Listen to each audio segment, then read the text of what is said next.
بسم الله الرحمن الرحيم والصلاة والسلام على أشرف المرسلين. أهلا بكم حبايبي في قناتكم قناة البيت الدافي. النهاردة يوم السوق ومشتريات السوق، تعالوا نشوف الأسعار ونشوف احنا جبنا ايه. أنا جايبة حاجات بسيطة، مش جايبة حاجات كتير، حاجات تمشيني كام يوم كده. بس بعمل حسابي وأنا في أول الأسبوع وأنا بجيب الطلبات إن أنا أعمل برضو حاجة للتفريزات لو احنا في موسم تفريزات. طبعا انتوا عارفين إن كل حاجة يعني تعتبر المواسم بتسلم بعضها كده. فلما يكون عندك حاجة في الموسم دلوقتي موجودة تقدري تجيبي منها حتى ولو كيلو نص كيلو. انتي واحتياجك ليها. بس اهم حاجه برضو وانتي بتفرزي تكون الحاجات دي تنفع ولادك يعني. التفريزات يا جماعه مفيش غنى عنها خالص بصراحه. بتسند البيت في كل وقت انتي ما عندكيش حاجه تعمليها، وقت مش قادره تنزلي، وقت مفيش فلوس. طبعا بالذات كمان هيخش علينا المدارس وهيخش علينا وقت الدراسه وكده. الوقت ده بيبقى طبعا ضيق جدا ما بين ولادك وما بين الدروس وما بين مدارسهم وما بين طلبات البيت وكده. فدي برضو بتساعد كتير في ان انت يبقى عندك برضو آه يعني الحاجة تبقى موجودة تحت ايدك، بتبقى برضو بتسعف وبتنجز في نفس الوقت.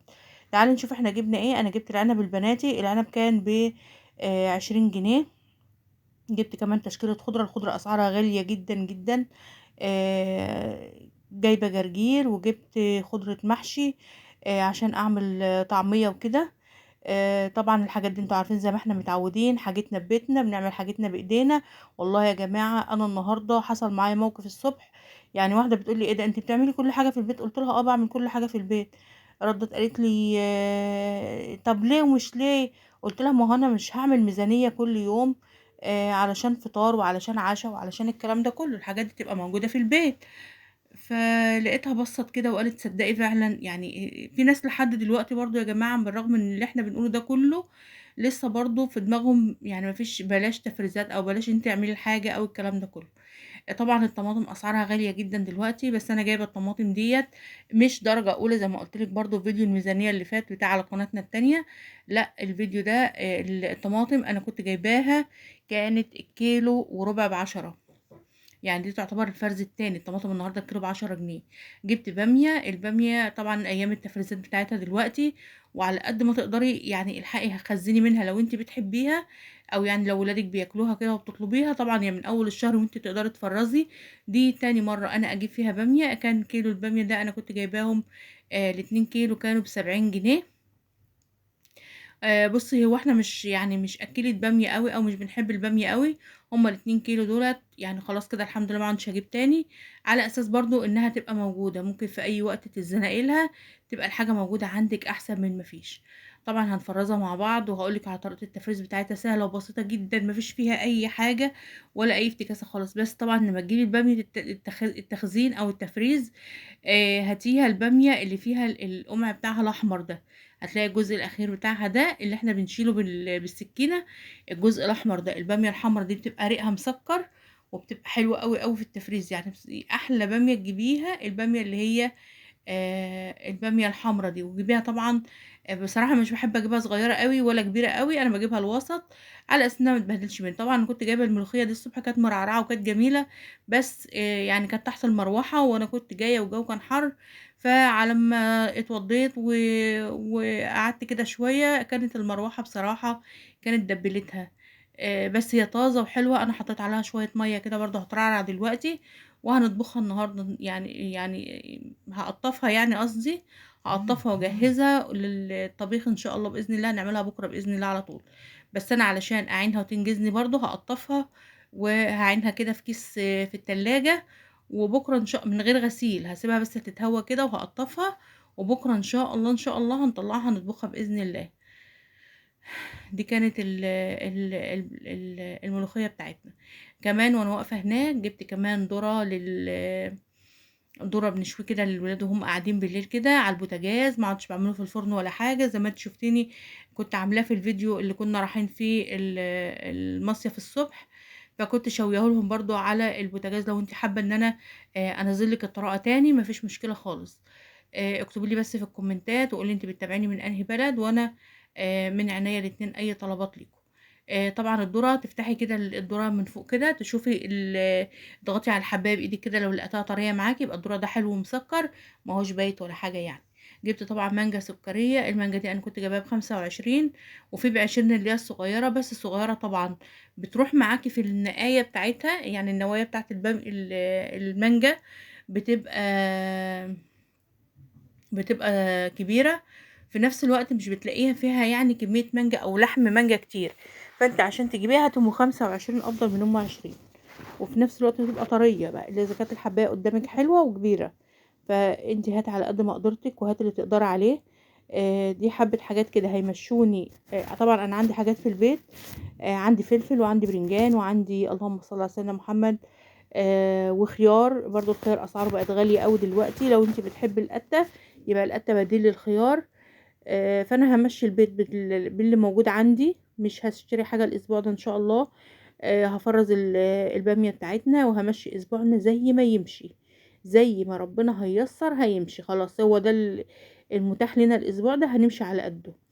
كان عندي في التلاجة صدر فرخة، صدرين يعني نُص فرخة تقريبًا، خدتهم خالتهم عشان نعمل غدا النهارده، طبعًا يوم السوق بيبقى محتاج أكل يكون سهل وبسيط، فأنا يعني بصراحة الجو بيبقى حَر، فأنا يعني قُلت إيه، بعد ما شِلت الطلبات كده قُلت نعمل النهارده ساندوتشات شاورما للولاد، وبصراحة التتبيلات الجاهزة دي ما عادتش بتتعبنا في حاجة، يعني جِبت التتبيلة بتاعتها العادي، الكيس كان موجود عندي كمان من طلبات الشهر اللي أنا كنت شارياها، وقلّبت كده الكيس عليها وحطيت شوية زيت، وحسيتها محتاجة شوية مَيّة، هاحط لها شوية مَيّة وهاغطّي عليها واسيبها كده شوية حلوين لحد ما الولاد بقى يطلبوا إن هُم يتغدوا أو كده.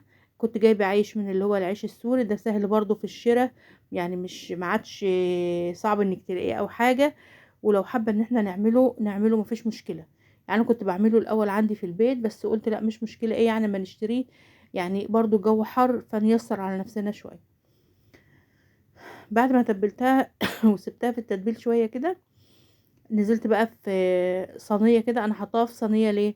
بُصّي عشان تاخدي ريحة الشاورما الحلوة والتتبيلة الحلوة للشاورما، دخّليها على شواية الفرن، بعد ما تاخديها الصدمة بتاعتها عادي وتستوي معاكِ عادي خالص، دخّليها على الشواية بتاعة الفرن، هتاخد أكنها فعلًا شاورما من بتاعة السيخ، وخديها مني والله وجربيها هتدعي لي.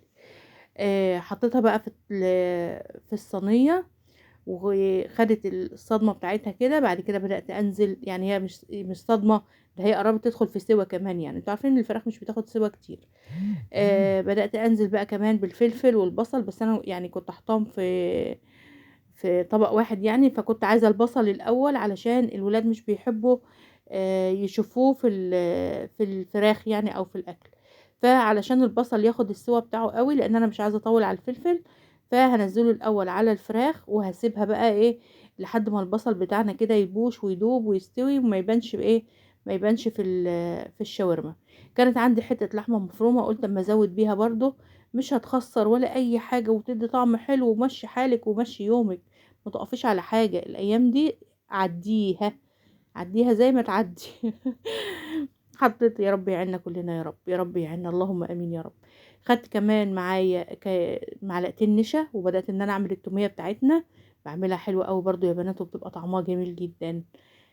نزلت بقى بالفلفل كده وسِبتها لمّا تستوي وهادخّلها تحت الشواية بتاعة الفرن هتاخد لون وهيبقى ال ال ال الشبكة اللون بتاعها بيبقى طعمه بيدّي طعم حلو للفراخ.